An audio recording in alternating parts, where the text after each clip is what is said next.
ग्रहों के राजा सूर्य सितंबर 2021 में अपने मित्र बुध की कन्या राशि में जा रहे हैं। इसका आप पर यानी सभी 12 राशियों पर क्या असर होगा, यह इस वीडियो में मैं आपको विस्तार से बताऊंगा। और क्या अच्छे उपाय करें कि हमारे लिए यह सूर्य का राशि गोचर शुभ परिणाम दे, इस पर भी बताऊंगा। तो कृपया वीडियो अंत तक ज़रूर देखिए।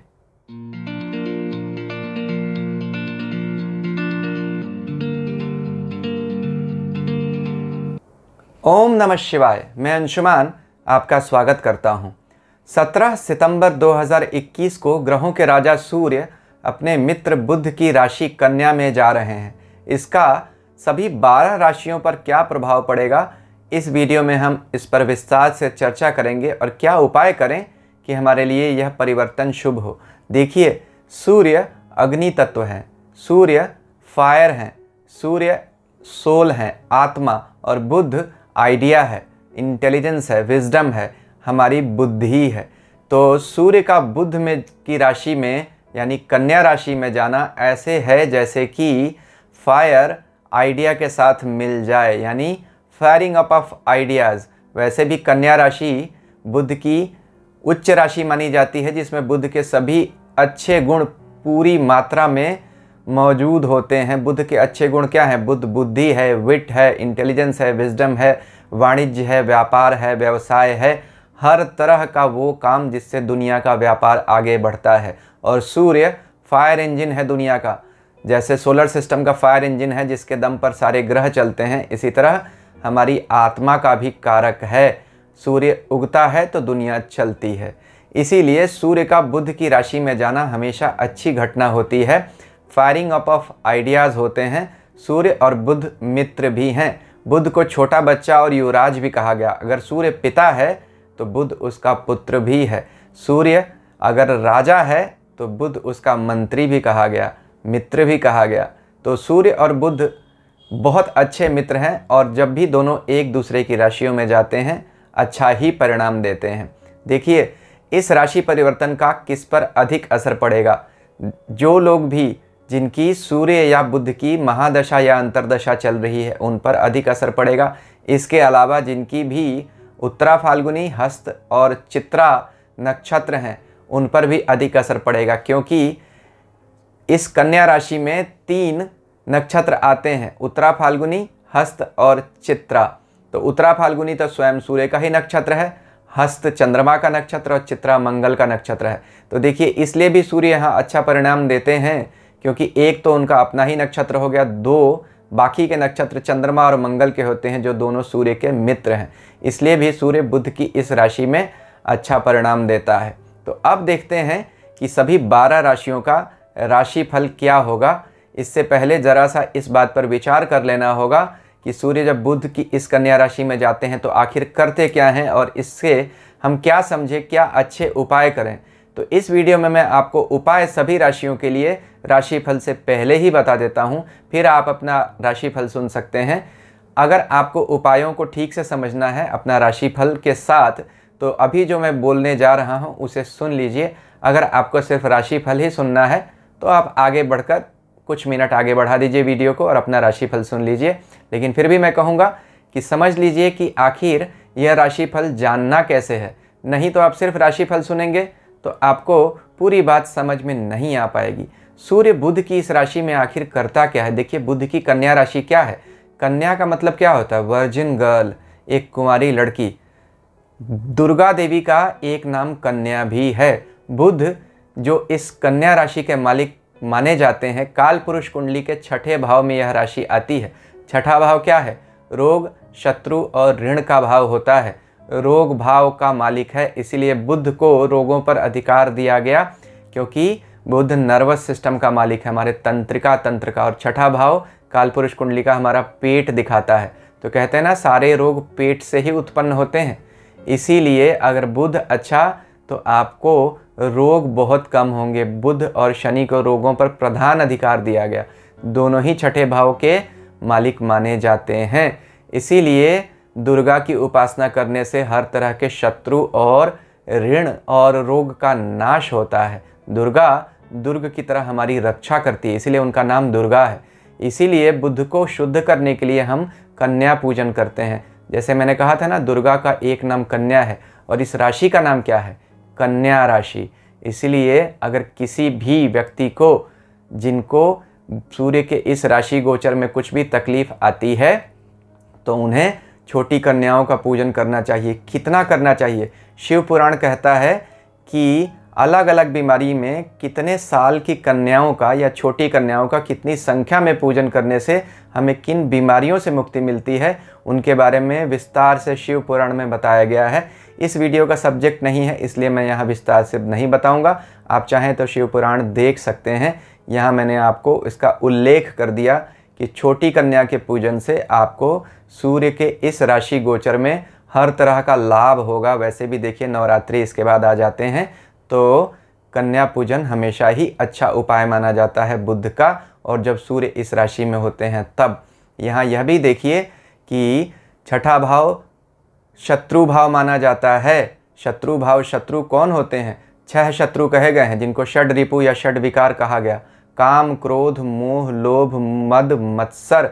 इसीलिए यह छठी राशि है ना, 6 राशि 6 विकार, छठा भाव। तो शत्रु तो सारे अंदर ही होते हैं। बाहर के जो शत्रु होते हैं वो तो इनका सिर्फ एक मिरर इमेज होता है। बाहर के शत्रुओं को हम असली शत्रु मानते हैं, लेकिन अंदरूनी शत्रु ही असली शत्रु हैं। इसलिए जिनको ने कन्या राशि पर जिन्होंने विजय प्राप्त कर ली, उन्होंने अपने शत्रुओं को जीत लिया। इस समय यही संभावना प्रस्तुत कर रहा है सूर्य, क्योंकि जब सूर्य इस राशि में जा रहे हैं तो बृहस्पति भी मकर राशि में जा रहे हैं, जहाँ से उनकी 9वीं दृष्टि होगी सूर्य पर और इस बुध की कन्या राशि पर। तो बृहस्पति धर्म के प्रतीक हैं। जब धर्म का बल आपको मिल जाएगा तो आप अपने अंदर के इन 6 शत्रुओं पर विजय प्राप्त कर सकते हैं। इसी को असल में शत्रु मर्दन कहते हैं, या छठे भाव पर विजय प्राप्त करना। छठा भाव हमारे पुराने जन्मों के कर्मों को भी दिखाता है, यानी पुराने जन्म के ऋण को। तो रोग, शत्रु और कर्जे क्या हैं? हमारे पुराने जन्मों से हम लेकर आते हैं। इस समय जब सूर्य बुध की कन्या राशि में जाते हैं तो आपके पास पुराने जन्मों के कर्जों को माफ़ करने का या उनसे निकल जाने का अच्छा मौका मिला हुआ है, अभी गुरु की जब दृष्टि है। साथ में यहाँ यह भी देखिए कि मंगल भी इसी राशि में आने वाले हैं और उन पर भी गुरु की दृष्टि आ जाएगी। तो सूर्य और मंगल दोनों मित्र, और उन पर तीसरे उनके मित्र बृहस्पति की दृष्टि। बड़ा अच्छा ग्रह संयोग होने वाला है। आप इसे सिर्फ सूर्य का कन्या में गोचर समझकर राशिफल मत सुना कीजिए। समझिए कि आखिर ग्रह क्या कहते हैं, कब कब ग्रह कैसे काम करते हैं। कोई भी ग्रह आइसोलेशन में काम नहीं करता है। जैसे सौर मंडल में सभी ग्रह मिलकर काम करते हैं, इसी तरह कुंडली में भी और ज्योतिष में भी सभी ग्रह मिलकर कार्य करते हैं। तो कभी भी आप यह मत सुनिए या कोशिश मत कीजिए राशिफल सुनने का कि सूर्य कन्या राशि में जा रहा है तो मेष राशि का क्या परिणाम होगा, कन्या का क्या होगा, मकर का क्या होगा। नहीं, अगर आप ऐसा सुनते रहेंगे तो हर महीने ही राशि परिवर्तन सभी ग्रहों के हो रहे हैं लगभग, तो आपको इनसे मिलेगा क्या सिर्फ राशिफल सुनने के अलावा। समझिए और उसके अंदर जो धर्म के हिसाब से अपने आप को बदलने का हुनर है वह पैदा कीजिए। यही ज्योतिष का सही उपयोग है। ज्योतिष और धर्म अलग अलग नहीं है, धर्म का ही एक ब्रांच है ज्योतिष। तो ज्योतिष को धर्म से जोड़कर जब आप देखेंगे और आप वैसे उपाय करेंगे, सिर्फ उपाय का मतलब अंगूठी और टोना टोटका नहीं होता है। उपाय अपने अंदर ही करने चाहिए, जैसे ग्रहों के हिसाब से समझकर। तो यहाँ यह भी देखिए कि सूर्य क्यों इस राशि में अच्छा माना जाता है। 12 राशियाँ होती हैं और ये सिर्फ ठीक छठी राशि है। 6 राशियों का 2 गुच्छा मान लीजिए, मेष से लेकर कन्या तक, यानी एरीज से लेकर वर्गो तक पहला हाफ, साल का आधा निकल गया, और तुला से लेकर मीन तक यानी लिब्रा से लेकर पाइसेस तक दूसरा हाफ। तो सूर्य पहली राशि से छठी राशि तक मजबूत माना जाता है। देखिए, पहली राशि मेष होती है जिसमें वह उच्च ही होता है, 5वीं उसकी स्वयं की सिंह होती है, और छठी उसके मित्र बुध की कन्या होती है। तो किसी भी ग्रह की अपनी राशि और अपनी उच्च राशि अगर उसकी एक हाफ में आए तो जाहिर सी बात है वह हाफ मजबूत होगा। वैसे भी देखिए तो मेष अप्रैल में आती है लगभग, और कन्या अगस्त सितंबर में आती है। तो सितंबर में तो सूर्य अप्रैल से लेकर सितंबर तक मजबूत होते हैं। इसके बाद तो सूर्य कमज़ोर होते चले जाते हैं तुला से लेकर मीन तक। क्यों? क्योंकि ठंड का महीना आने लगता है। तो ठंड के महीने आने से पहले का ये अंतिम राशि है जिसमें सूर्य मजबूत होते हैं। एक कारण और भी है, सूर्य कन्या राशि में जब आते हैं तो क्या करते हैं, सूर्य हर राशि में जब हर महीने जाते हैं तो उसके नैसर्गिक गुणों को एक्टिवेट कर देते हैं, अगली जर्नी के लिए उसको तैयार करते हैं। तो बुध क्या है, कन्या है, तुला क्या है, स्त्री है। तुला हमारे 7वें घर की राशि है काल पुरुष की, 7वां घर यानी पत्नी, हमारा जीवन साथी, पति या पत्नी। तो एक तरह से देखा जाए मेटाफोरिकली तो सूर्य कन्या को इम्प्रेग्नेट करते हुए जब जाता है, आगे बढ़ता है सीड करते हुए उसको, तो वह उसे स्त्री बना देता है तुला राशि में जाने तक। इसीलिए सूर्य तुला राशि में नीच का माना जाता है, क्योंकि वह अपनी सारी ऊर्जा कन्या को देकर चला जाता है, आगे बढ़ जाता है। और इस बात का अगर आप ध्यान रखेंगे तो आप सूर्य का कन्या राशि का पूरा अच्छा रिजल्ट ले सकते हैं। इन बातों को समझना ज़रूरी है, क्यों धर्म और ज्योतिष और यह ग्रह चाल एक दूसरे के पीछे इनका क्या गहन मतलब है, इसको भी समझिए, सिर्फ राशिफल नहीं समझिए। आगे बढ़ने से पहले कुछ बातें बता दूं। अभी 12 राशियों का राशिफल सुनने से पहले कुछ नियम हैं जिनका विचार ज़रूर रखिएगा। देखिएगा कि आपकी कौन सी दशा चल रही है, सूर्य का या बुध का उससे क्या संबंध है। अगर संबंध होगा तो आप पर इसका असर ज़्यादा पड़ेगा। यह भी देखिए कि सूर्य जिस कन्या राशि में जा रहे हैं, आपकी अपनी कुंडली में अष्टक वर्ग में उसमें कितने बिंदु पड़े हुए हैं, क्या 4 से ज़्यादा हैं, तो अच्छी बात है। देखिएगा आपके अपने जन्म नक्षत्र से यह सूर्य कौन से नक्षत्र में जा रहे हैं। अगर अच्छे नक्षत्रों में जा रहे होंगे, जैसे दूसरा, 10वां, 20वां, तो आपके लिए अच्छा परिणाम मिलेगा। अगर बुरे नक्षत्रों में जा रहे होंगे, जैसे 5वां, 25वां, तो आपको तकलीफ़ें बढ़ सकती हैं। इसके अलावा यह भी ध्यान रखिएगा कि आपकी स्वयं की महादशा क्या चल रही है। अगर अच्छी चल रही होगी तो अच्छे परिणामों में बढ़ोतरी होगी, अगर अच्छी नहीं चल रही होगी तो अच्छे परिणामों में कमी हो जाएगी। अभी तक अगर आपको मेरा वीडियो अच्छा लग रहा है तो कृपया मेरे चैनल को सब्सक्राइब कीजिए, लाइक कीजिए और आगे भी ऐसे वीडियोस देखने के लिए बेल आइकन को दबा दीजिए। तो आइए सभी 12 राशियों के लिए राशिफल की शुरुआत करते हैं। मेष राशि के लिए देखते हैं। मेष राशि के लिए सूर्य का गोचर बहुत अच्छा होने वाला है। देखिए, राशि के स्वामी मंगल भी अभी 6ठे भाव में पहुंच जाएंगे और आपकी राशि के 5वें भाव के स्वामी सूर्य बनते हैं। और 6ठा भाव रोग, शत्रु और ऋण का। तो सूर्य और मंगल जैसे गर्म ग्रह, एक कठोर क्रूर ग्रह और दूसरा पाप ग्रह, जब भी 6ठे बुरे भाव से गोचर करते हैं तो बुरे भावों का नाश कर देते हैं, यानी रोग, शत्रु और ऋण का नाश हो जाता है। ऊपर से आपके इस 6ठे भाव पर 10वें भाव से बृहस्पति की 9वीं दृष्टि भी आ रही है। बृहस्पति की दृष्टि में अमृत होता है। जिस भी ग्रह को देख लेते हैं, जिस भी भाव को, उसके नैसर्गिक गुणों में वृद्धि करते हैं या उसे अच्छा बना देते हैं। तो यहाँ षड रिपु को जीतना, जैसे मैंने कहा था ना, अपने अंदर के काम, क्रोध, मद, लोभ, मोह, मत्सर, इन 6 शत्रुओं को जीतने का इससे अच्छा समय नहीं आ सकता है, क्योंकि बृहस्पति जो धर्म के ग्रह हैं वह आपकी आत्मा के ग्रह सूर्य को प्रभावित कर रहे हैं। एक धर्म का योग बनता है। तो संतान से आपको थोड़ी सी संतान संबंधी चिंता हो सकती है, लेकिन जो लोग भी पढ़ाई लिखाई करके कोई नई नौकरी लेना चाहते हैं या ख़ास तौर पर जो सरकारी नौकरी के लिए प्रयासरत हैं, प्रतियोगी परीक्षाओं में भाग लेते हैं और जीवन में कुछ आगे बढ़ना चाहते हैं, ख़ास तौर पर कॉम्पिटिटिव एग्ज़ाम्स के थ्रू, उनके लिए बड़ा अच्छा समय है। जो लोग भी किसी तरह की आर्म्ड फोर्सेस में तैयारी करके जाना चाहते हैं, इंजीनियरिंग सर्विसेज, मेडिकल सर्विसेज में जाना चाहते हैं, उनके लिए भी अच्छा समय है। हर तरह के टेक्नोलॉजी फील्ड में जाने के लिए या उस क्षेत्र में नौकरी पाने के लिए भी अच्छा यह गोचर सूर्य का दिखा रहा है। तो मेष राशि वालों के लिए गोचर अच्छा होने वाला है। वृष राशि वाले लोगों के लिए सूर्य का गोचर उनके 5वें भाव से हो रहा है। महर्षि पराशर और ज्योतिष के कई प्राचीन ग्रंथ कहते हैं कि सूर्य जब 5वें भाव से गोचर करता है या 5वें भाव में बैठता है तो व्यक्ति को एक संतान होती है या उसे संतान से कुछ कष्ट मिलता है, वह एकाकी जीवन बिताता है और जंगल, पहाड़, एकांत में उसे घूमना अच्छा लगता है। ऐसा क्यों कहा गया? देखिए, सूर्य जिस भी घर में बैठता है उसकी लाइव थिंग्स को हार्म करता है और नॉन लाइव थिंग्स को प्रमोट करता है। अब लाइव थिंग क्या है 5वें घर की? संतान। और नॉन लाइव थिंग क्या है? विद्या, बुद्धि, मंत्र। तो विद्या बुद्धि के लिए तो बहुत अच्छा होता है सूर्य। ऐसा व्यक्ति ज्योतिष में, मंत्र शास्त्र में, टेक्नोलॉजी के किसी क्षेत्र में बहुत ज्ञानी हो जाता है। वहीं नॉन लाइव थिंग के लिए तो अच्छा है, लेकिन लाइव थिंग जैसे संतान को लेके उसे कुछ कष्ट होता है।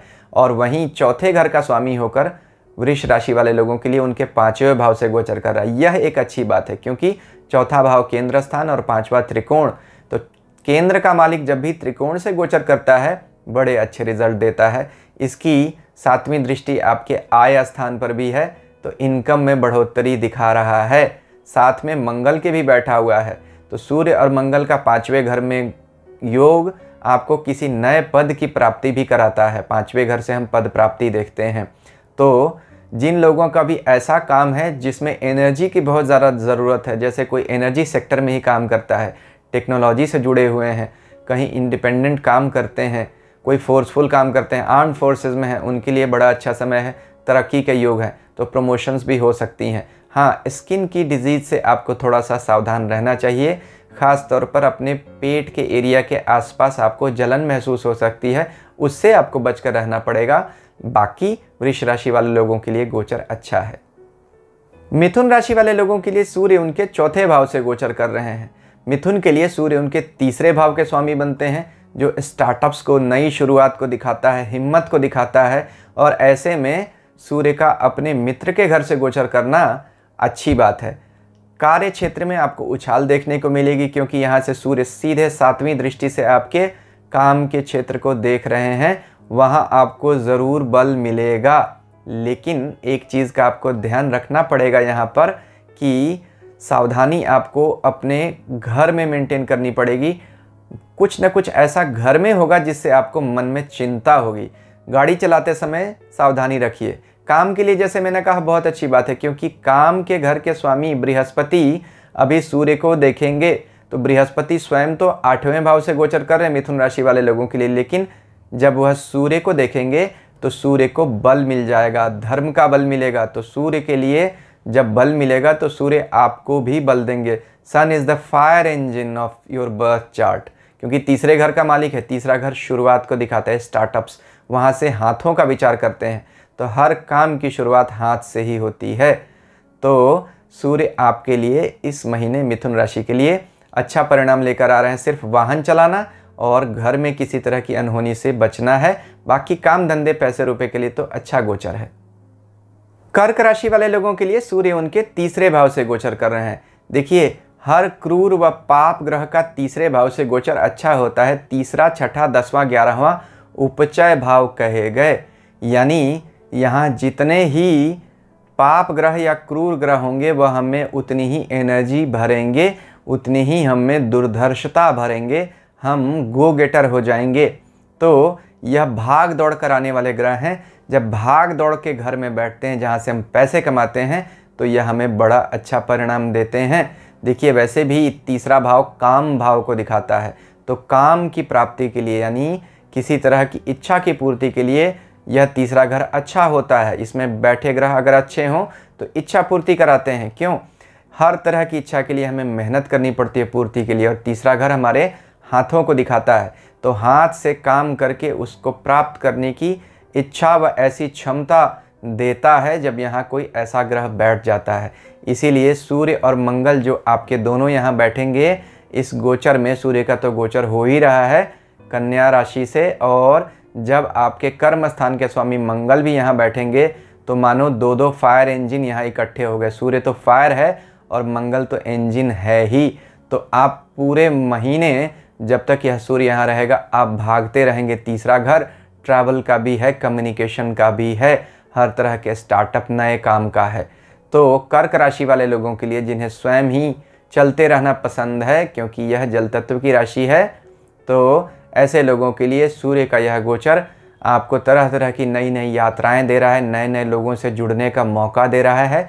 आइडियाज़ का एक्सचेंज बहुत होगा क्योंकि ये 3रा भाव कम्युनिकेशन का भाव होता है। हर तरह का रिटन और ओरल कम्युनिकेशन, यानी हर तरह का भाषा से या लेखनी से किया हुआ संवाद। इसलिए जो लोग भी जर्नलिज्म में हैं, आइडियाज़ एक्सचेंज करते हैं, यूट्यूबर्स हैं, एस्ट्रोलॉजर्स हैं, उन सब के लिए यह सूर्य का गोचर अच्छा रिजल्ट लेकर आ रहा है। सिंह राशि वाले लोगों के लिए भी सूर्य का गोचर उनके 2रे भाव से हो रहा है, धन भाव से, जहां वह अपने मित्र बुध की राशि में बैठे हैं और आपकी राशि के दोनों धन भाव के स्वामी बनते हैं बुध। तो राशि स्वामी का धन भाव के स्वामी के साथ बैठना, और बुध भी कुछ दिनों तक यहाँ साथ में ही रहकर बुधादित्य राजयोग भी बनाएंगे। तो सिंह राशि वाले लोगों के लिए अच्छा समय होगा। मंगल भी यहाँ आ जाएंगे जो आपकी भाग्य भाव के स्वामी हैं। तो भाग्य के स्वामी का, आय के स्वामी का और राशि के स्वामी का, तीनों का आपकी राशि से दूसरे धन भाव में इकट्ठा होना, परिवार के भाव में इकट्ठा होना अच्छा समय दिखाता है। परिवार में कुछ नए आमोद प्रमोद के साधन इकट्ठे होंगे, नई खुशखबरी कोई आपको मिलेगी। हाँ, किसी तरह की वाणी से आप किसी को हर्ट करने से बचें, क्योंकि सूर्य और मंगल जैसे दो गर्म ग्रहों का प्रभाव आपके मुख पर यानी आपकी वाणी पर ऐसा दिखता है कि आप कुछ ज़्यादा ही डिसिप्लिन्ड बनने की कोशिश करेंगे, जिससे बाकी लोगों को इससे थोड़ी सी कोफ्त होगी या थोड़ा अनकंफर्टेबल लोग फील करेंगे। तो अपने स्वभाव में थोड़ी नरमी रखिए, वाणी में थोड़ी मिठास रखिए। सूर्य का यह गोचर आपको यही बता रहा है। हाँ, बृहस्पति की दृष्टि है इस पे नवी, अच्छी बात है। बृहस्पति आपके 5वें भाव के स्वामी हैं, संतान से सुख होगा, और मंत्र भाव के स्वामी हैं। मंत्र करते रहिए तो आपका समय और अच्छा रहेगा।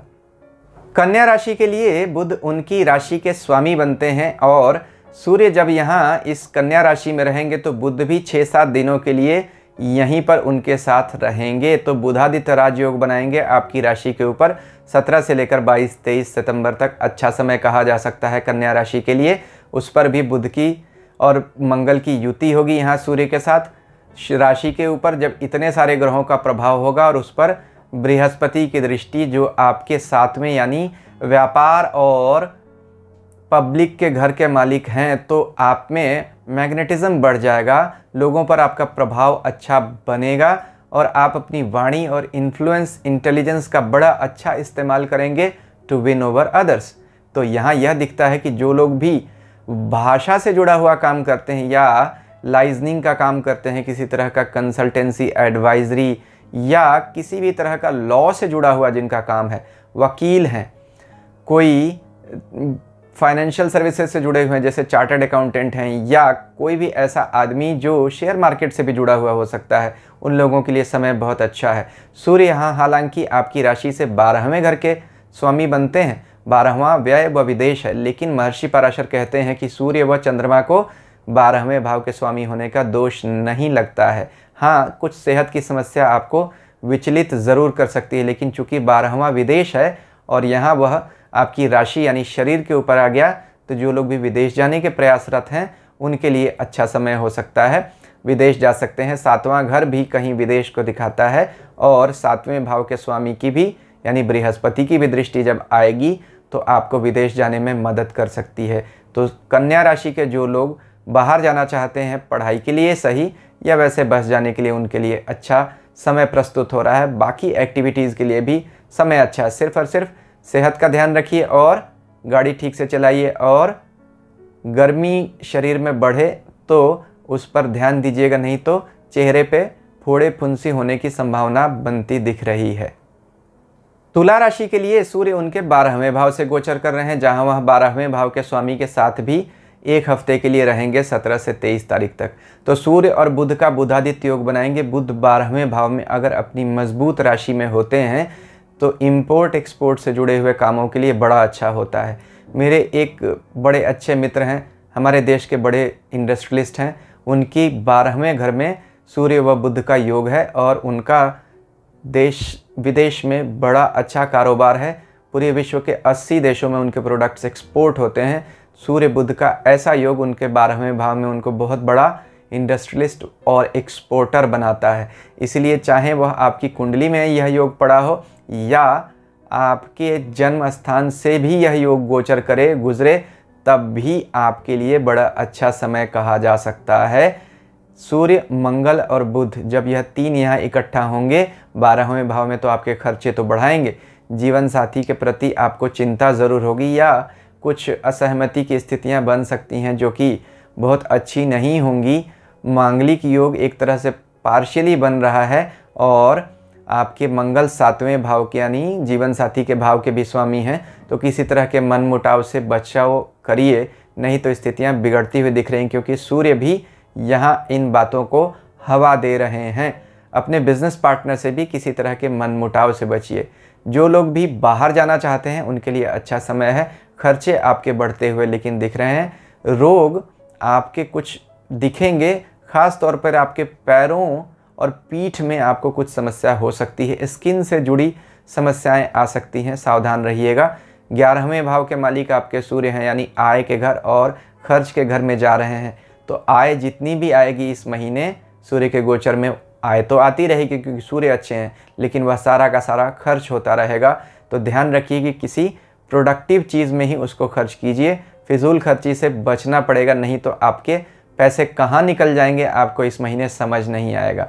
तो तुला राशि वाले लोगों, संभल कर चलिए इस महीने। वृश्चिक राशि के लिए सूर्य का गोचर बेहतरीन होने वाला है। सूर्य आपकी राशि से 11वें भाव से गुजरेंगे। 10वें भाव यानी कर्म स्थान के स्वामी हैं और 11वें यानी आय भाव से गोचर करेंगे, और वहाँ भी राशि के स्वामी मंगल जो उनके मित्र ही हैं उसके साथ बैठे हुए हैं।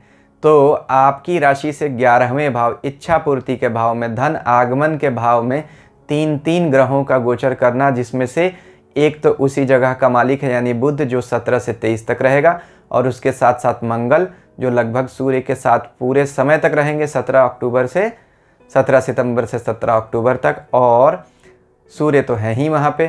तो एक तरह से देखा जाए तो राशि के स्वामी और कर्म स्थान के स्वामी का योग बन रहा है, और 11वें भाव में बुध जो 8वें घर के स्वामी भी बनते हैं। तो किसी तरह की अचानक का लाभ भी आपको हो सकता है। कोई ऐसी असाइनमेंट मिल सकती है जिसमें आपको बहुत सारा पैसा हैंडल करना पड़े या इन्फ्लुएंस हैंडल करना पड़े, या आपकी कंपनी आपको पीआर का एडिशनल काम दे सकती है। तो यहाँ यह बात बड़ी अच्छी दिख रही है कि आपको बहुत सारे कॉन्टैक्ट्स आपके बढ़ेंगे। जो लोग सरकारी ठेके लेते हैं उनके लिए बहुत अच्छा समय कहा जा सकता है। बड़े मोटे और बड़े ठेके आपको मिल सकते हैं। अब तो खैर सरकारी ठेके पहले से कम होने लगे हैं। प्राइवेट कंपनीज से भी जो लोग एंटरप्राइज का काम करते हैं यानी कॉन्ट्रैक्ट्स लेते हैं, ख़ास तौर पर जो लोग भी टेक्नोलॉजी शेयर्स में इंटरेस्टेड हैं, उनके लिए भी शेयर से कमाने का पैसा अच्छा, या जो टेक्नोलॉजी फील्ड में काम करते हैं जिनकी अपनी भी टेक्नोलॉजी कंपनी है, उनके लिए भी यह ग्रोथ का समय दिखता है।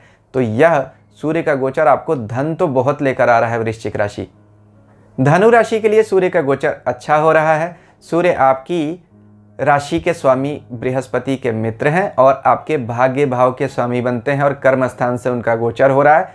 तो भाग्य के स्वामी अगर कर्म में जाएंगे तो भाग्य से आपके कर्म में वृद्धि होगी। वहाँ भी वह मंगल के साथ बैठे हैं जो आपके 5वें घर के स्वामी हैं। 5वां घर हमारे पब्लिक इमेज और पद प्रतिष्ठा को भी दिखाता है।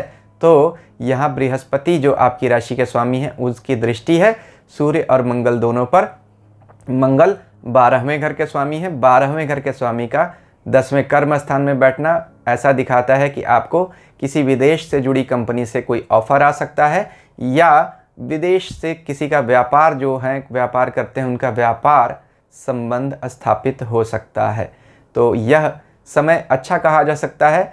सूर्य के गोचर के कारण धनु राशि के जो लोग 7.5 से परेशान हैं उनको राहत ज़रूर मिलेगी काम धंधे में। मकर राशि के लिए सूर्य का गोचर उनके 9वें भाव से हो रहा है।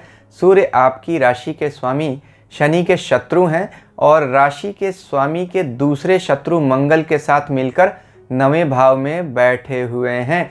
9वां भाव आपके पिता व आपके बॉस को दिखाता है, ऑफिस में जो सुपीरियर अथॉरिटी होते हैं उनको दिखाता है। सूर्य आपके 8वें भाव के स्वामी हैं। 8वां भाव अचानक होने वाली समस्याएं, तो सावधान रहिएगा। वर्क प्लेस पर किसी भी सुपीरियर से किसी तरह की बहस न करेंगे, नहीं तो आपको नुकसान होता हुआ दिख रहा है। इस पर भी बृहस्पति की दृष्टि जो आपकी राशि के स्वामी के अकारक ग्रह बनते हैं यानी तीसरे और 12वें घर के स्वामी, तो समस्याएं और बढ़ा ही रहे हैं और 7.5 आपकी चल ही रही है।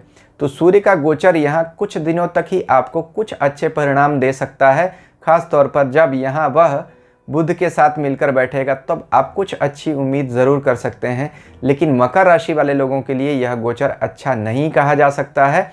जो उपाय मैंने बताया था कन्या पूजन का, उसे ज़रूर आप कीजिए। शिव पुराण पढ़िए, उसमें देखिए कन्या पूजन से कैसे आप बुध से जुड़ी हुई समस्या या सूर्य से जुड़ी हुई समस्या, या सूर्य जब कन्या में गोचर करता है तो उससे जुड़ी समस्या से कैसे निजात पा सकते हैं।